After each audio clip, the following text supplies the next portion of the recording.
একটা সহজ সরল মানুষকে দিনের পর দিন ঠকিয়ে চলেছ। সেই মানুষটা ট্রান্সফর্ম হলে কিন্তু কি করতে পারে সেটা নিলয় আলমগীর দেখিয়ে দিয়েছে ভাই, বাঁচবো না নাটকে। পরিষ্কার কথা। হ্যালো এভরিওয়ান, আমি পৌশালী। চলে এলাম আরও একটা নতুন ভিডিও নিয়ে। এখন এই ভিডিওতে আমরা বাঁচবো না বলে বাংলাদেশের নতুন নাটকটি নিয়ে কথা বলবো, যেটা একদিনের মধ্যে অলমোস্ট 3 মিলিয়ন ভিউয়ারশিপ জেনারেট করেছে। মাই গড, হিউজ অডিয়েন্স দেখেছে এই নাটকটা। এবং এই নাটকটা কেমন লেগেছে সেই বিষয়টা নিয়ে কথা বলি। দেখো, আমি জেনুইন রিভিউ শেয়ার করবো। আমার যেমনটা লেগেছে আমি কিন্তু তেমনটাই বলবো। পজিটিভ দিক যেগুলো লেগেছে সেগুলোও যেমন বলবো, যে দিকগুলো আমার নেগেটিভ লেগেছে আমি সেগুলোও বলবো। So let's start the video.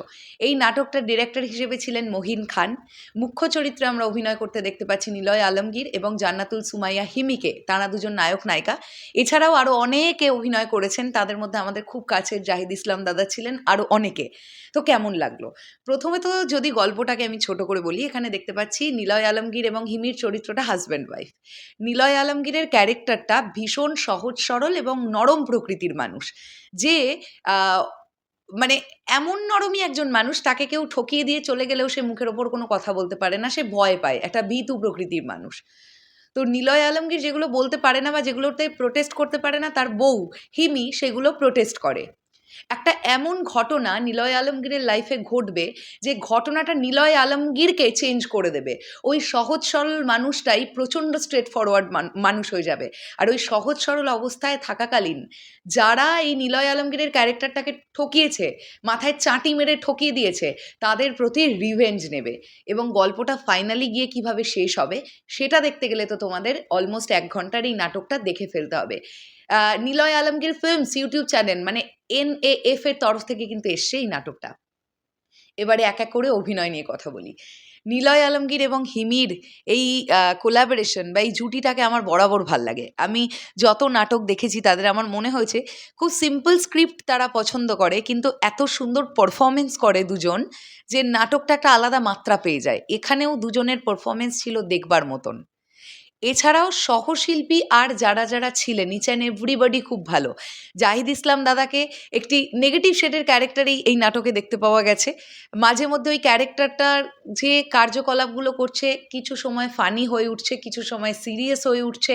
Zahid ইসলাম দাদার পারফরমেন্স বেশ ভালো লেগেছে এই নাটকে।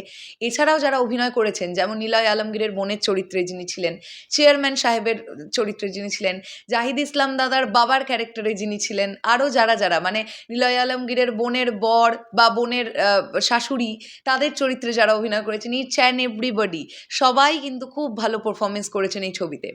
সিনেমাটোগ্রাফি করেছেন মোহাম্মদ সুজন। বলতেই হবে সিনেমাটোগ্রাফির কথা, খুব ভালো সিনেমাটোগ্রাফি দেখেছি। আর স্পেশালি আমি বলতে চাই কালার গ্রেডিংয়ের কথা।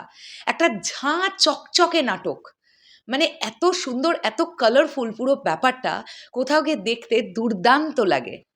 ব্যাকগ্রাউন্ড মিউজিকের কাজ খুব ভালো হয়েছে। যে যে জায়গাগুলো যেমন যেমনভাবে ব্যাকগ্রাউন্ড মিউজিকের দরকার ছিল তেমনভাবেই করা হয়েছে। আচ্ছা, আরও একটা জিনিস নিয়ে খুব পজিটিভ বলতে চাই। এই 1 ঘন্টার নাটকটার মধ্যে 2-3টে দারুণ বিষয় দর্শকের সামনে তুলে ধরা হয়েছে।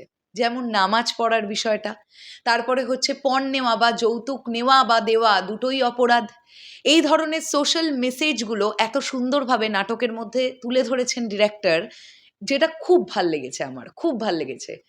নেগেটিভ দিক নিয়ে যদি কথা বলি, তাহলে 2-একটা জায়গায় না ল্যাপেলের খড়খড় খড়খড় আওয়াজ এসেছে, যে দিকটা যদি আরেকটু দেখা যেত আমার মনে হয় ভালো হয়। কারণ দেখো, নাটক আমার মনে হয় অনেক নাটকেরই কিন্তু ডাবিং হয় না আলাদা করে।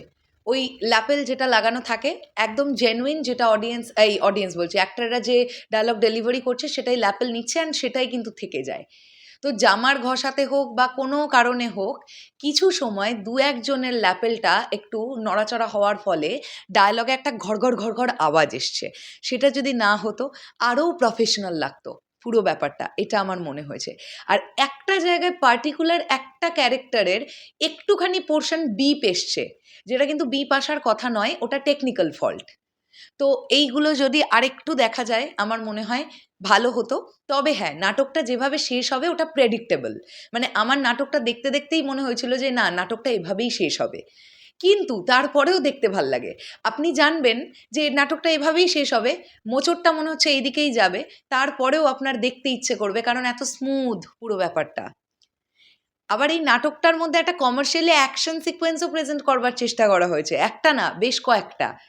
তো নাটক তো আফটার অল এটা, তার মধ্যে অ্যাকশন সিকোয়েন্স ঢুকিয়ে আহ, বেশ কিছু সিরিয়াস মোমেন্ট, ঘুষ দেওয়া ঘুষ নেওয়া, এই ব্যাপারগুলোকে, প্রত্যেকটা ব্যাপারকে যেভাবে দেখানো হয়েছে, আমার কাছে তো খুব ফিল গুড লেগেছে এই নাটকটা। তো আপনারা যারা দেখেননি ডেফিনেটলি দেখুন, আর যারা দেখেছেন এই বাঁচবো না নাটকটা আপনাদের কেমন লেগেছে অবশ্যই কমেন্ট সেকশনে জানান।